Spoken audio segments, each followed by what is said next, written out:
Hello, everyone. I'm Roy Güllüoğlu. Welcome back to the another episode of Market Update, featuring by Rationale and Marketsall.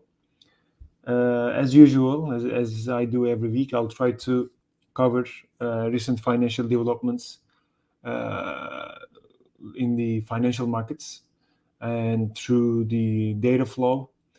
What kind of data that we received, what are the importance and their potential implications on the market pricing. So yeah, first of all, before getting into the economic calendar, I would like to go through the. There is a really nice study by UBS executive team, I guess. There's a to draw a nice big picture about what's going on in the market lately, what has been through while the first quarter is done, we got into the second quarter, what has gone through. It's really like, especially this the first two section is really nice summary here. First of all, in general, like when we started 2024, the inflation was coming down, but there were some unexpected inflation data that surprised the market and put some like a bit obstacles in front of Fed's path, and they a bit switched to more like a hawkish mode. It's not, I mean, it's maybe not correct to call it like a hawkish mode, but yeah, at least um, they just, they put their foot on brake to on, because like in the beginning of the year there were like six or five or six rate cuts were expected by the market. When you check the interest rate futures, that was the number. And currently the market is pricing the first rate cut in September meeting. And why it's happened, why, I mean, the reason is like high inflation number came, and while there were some high inflation, there were like high growth numbers, and high, like the labor market was doing really good. And as a result of this kind of environment, they kind of postponed, like the market also postponed their expectations. And it was going up until like that higher for longer narration came back, gained some strength up until like the previous week, not last week, but the previous week. There was like on Friday 3rd, I guess, we received the non-farm payroll data, which was like lower than expected, and the revision for the previous data were coming down. And just before that, on Wednesday, the 1st of May, so at the beginning of May, we received the ISM numbers, which was deteriorating as well. So seeing some hints that economy has started to like the real economy side is not doing that well, while the inflation staying high, made the market to take their expectation more sooner, because just after those inflation numbers, the market started to expect just only one rate cut. So this is the main, like, general picture here in this first two part. The higher growth inflation rates in the story. That's the main story. And like as we received some from Fed members last week, they said, okay, we're gonna cut rates, but like they don't have any rush for it. and here in this summary, they're emphasizing this as well. Um, yeah, as you can see, market pricing is down to 1.5 cut this year, as it says. And also here, the operating environment side is more like a labor market, and consumer spending is doing well. Also, like debt delinquencies, this was the main thing that market has focus on, like the because like since the 2008 crisis, this debt issues has been, like, delinquency part has gained really importance. Yeah, in general, the big picture is, just to summarize, with the beginning of the year, inflation concerns raised, high for longer narration gained strength, but then after the non-farm payroll, we see the risk on sentiment get back into the game. Yeah, let's try to see this picture's implication on some charts. Yeah, first of all, I would like to start with dollar index, as you can see. And technically, generally, when I started to analyze a chart, I prefer to start with longer time frame for sure to see the main trend. First of all, there's a really nice like parallel channel, and it's uptrending parallel channel in the dollar index, as you can see. And throughout the way here, there's a there was a really nice worked weekly. Let me come to weekly one. Yeah, it's better, I guess.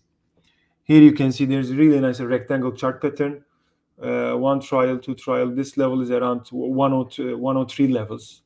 It broke out. It broke out first. It was a fake breakout, and then came back. And it from the middle of the channel, it gained power back, and the momentum gained momentum, and the price went up until the upper boundary of the parallel channel here. And as you can see, at the end of September, the beginning of the October, dollar index started to lose its momentum, and that was the main that was the time that risk on sentiment gained strength, and S&P 500 made its highs, as I can show you right now. Let me show you. Yeah, this is S&P 500 futures. So this rally, as you can see, this is October 30, and here, I don't know like how many weeks.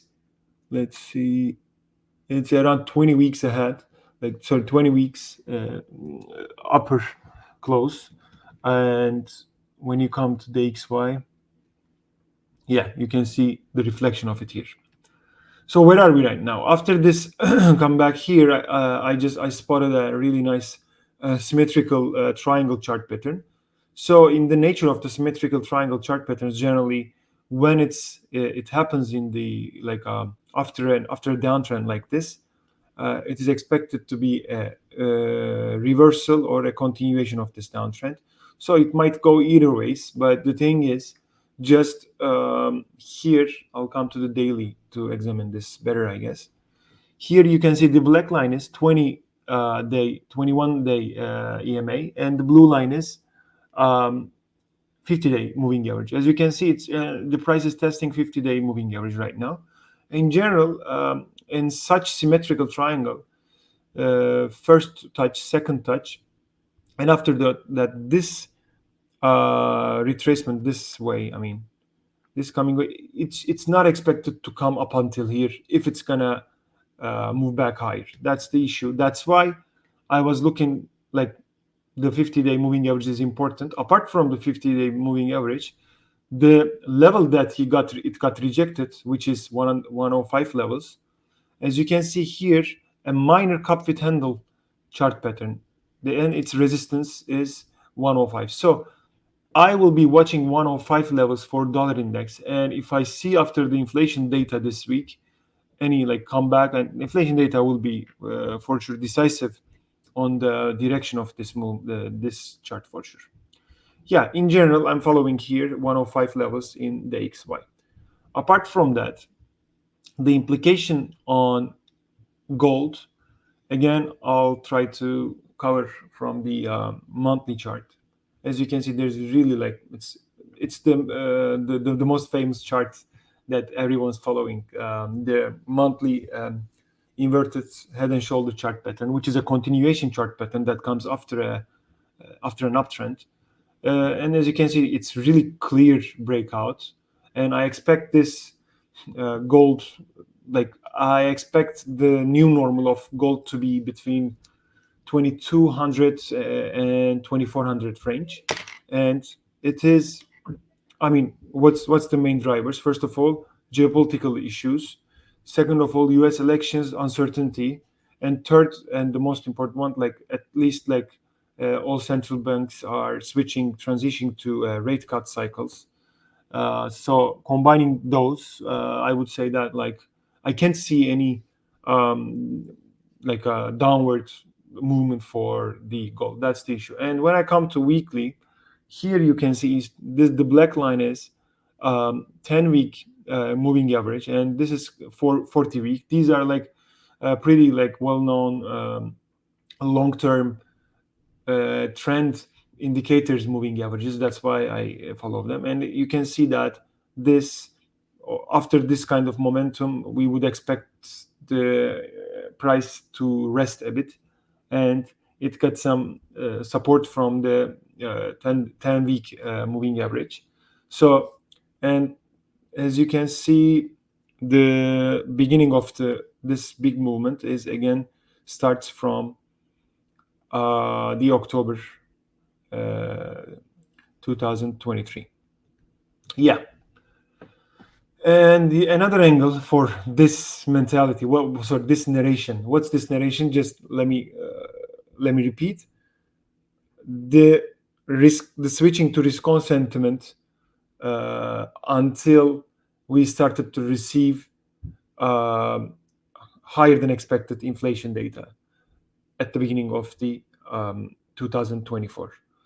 So actually, we can say that through these charts that the main trend is for sure due to the expected rate cuts. It's more like a risk on, and that means like lower rates, higher gold, higher equities kind of narration.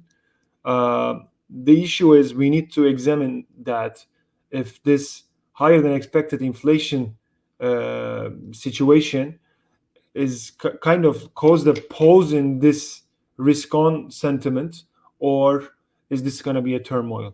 That's the issue, and that's why we're going to receive inflation data this week on Wednesday.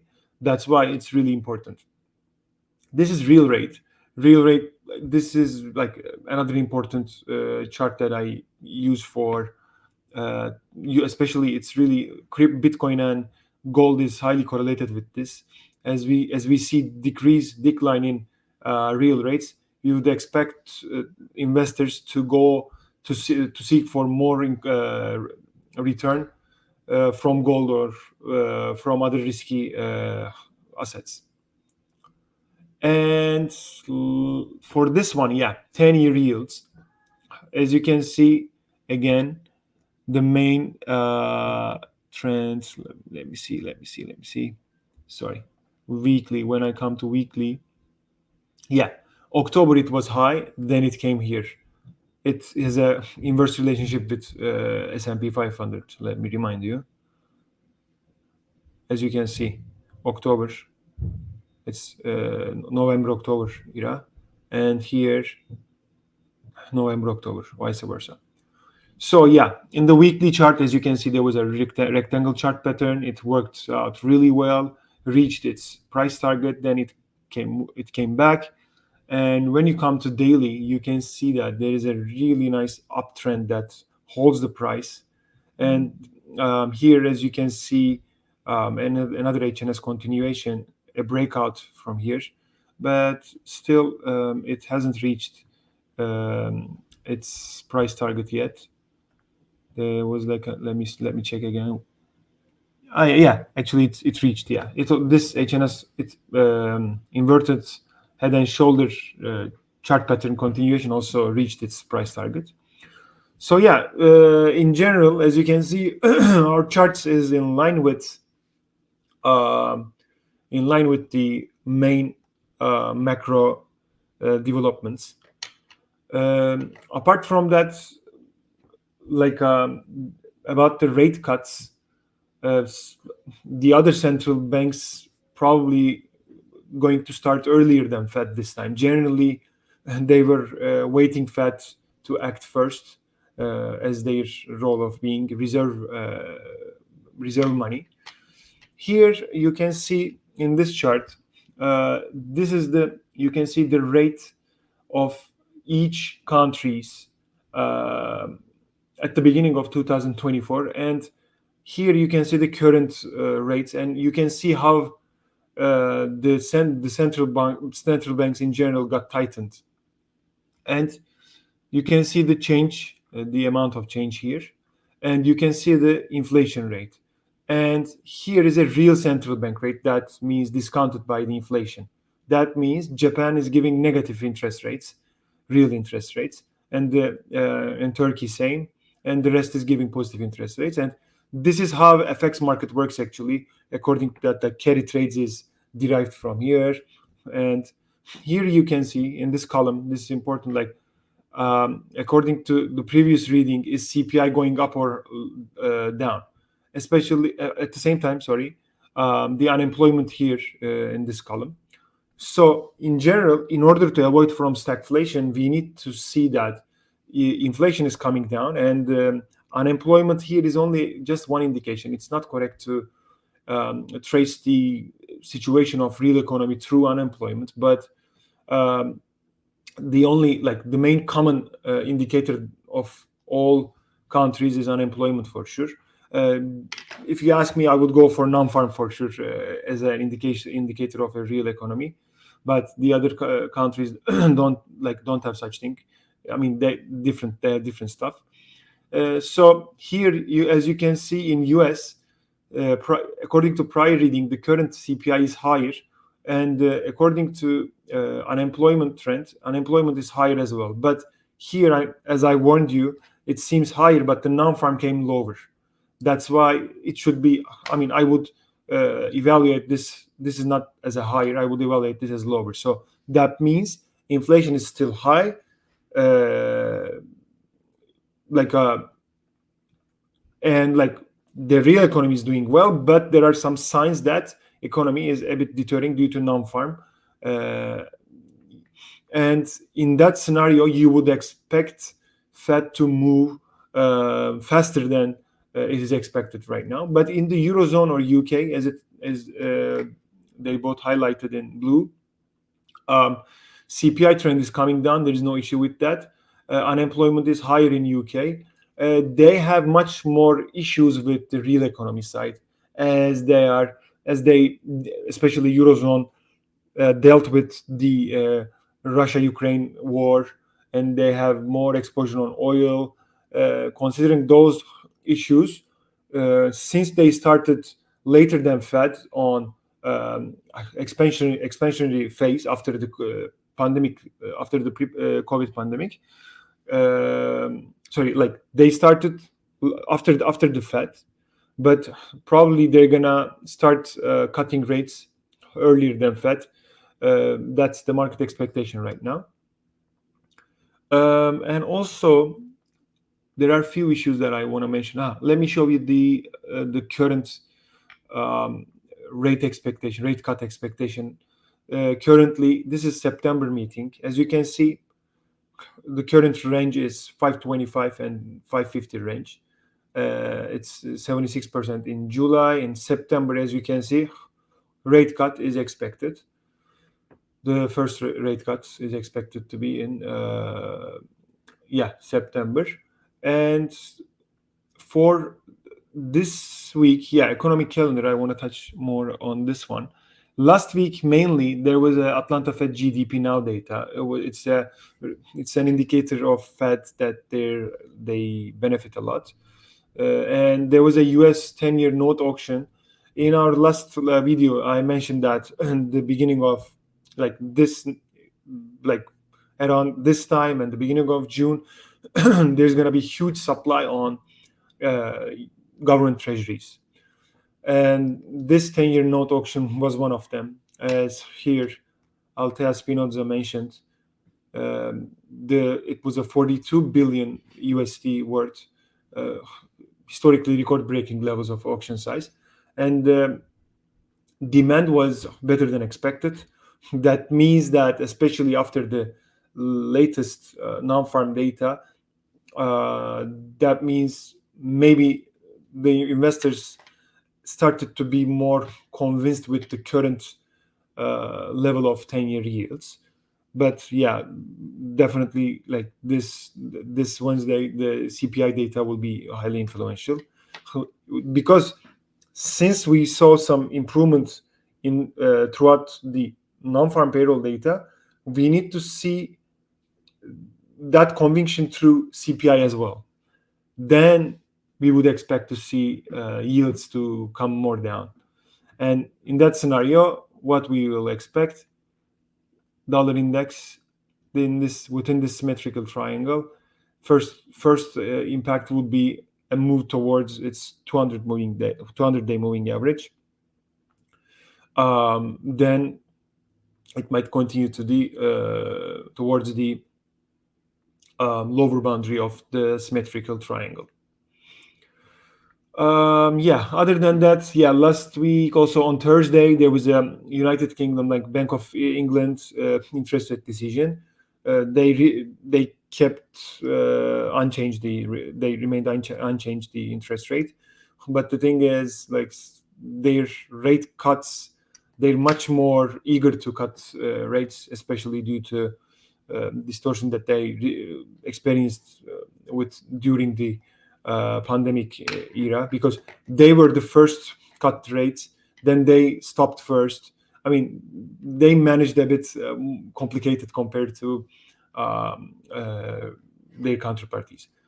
Also, there was a 30-year note auction, and as it happened in 10-year note auction, the demand was higher than expected. On Friday, we received UK GDP data that came like higher than expected and better than previous, and it got out from the recessionary territory. And there were Fed speakers, and Fed speakers mainly like focused on like, okay, the current rates are tight enough, but they don't have any rush as the economy is doing well. They have some room to play out, to still watch the potential implications. And also we received China CPI data. It is important to see to examine potential comeback of China, because after the pandemic, China was one of the country also dealt really complicated the COVID issue. Like they first opened, then they opened the economy, then they closed. That caused domestic demand to decrease, and that's why they're having a deflationary issue right now. That's why PPI and CPI data are very crucial for them. But as you can see, the previous data was minus 2.8 in PPI, but the current one is a little bit higher than, but it gives at least some hope. So what about this week? We're going to receive PPI data, US PPI. Then Fed Chair Powell is going to speak on Tuesday. And on Wednesday, the CPI data. Just as a small reminder that they took coffee out of the CPI basket, which has increased really, let me show you. This was the main it was the trend for the coffee, and since the beginning of 2000, let me see, since the beginning of this year, it's currently around like a 9% up, but it was like 35% up. And I don't know what's the reason for it, but maybe this could be like the reason. As we're heading into the election,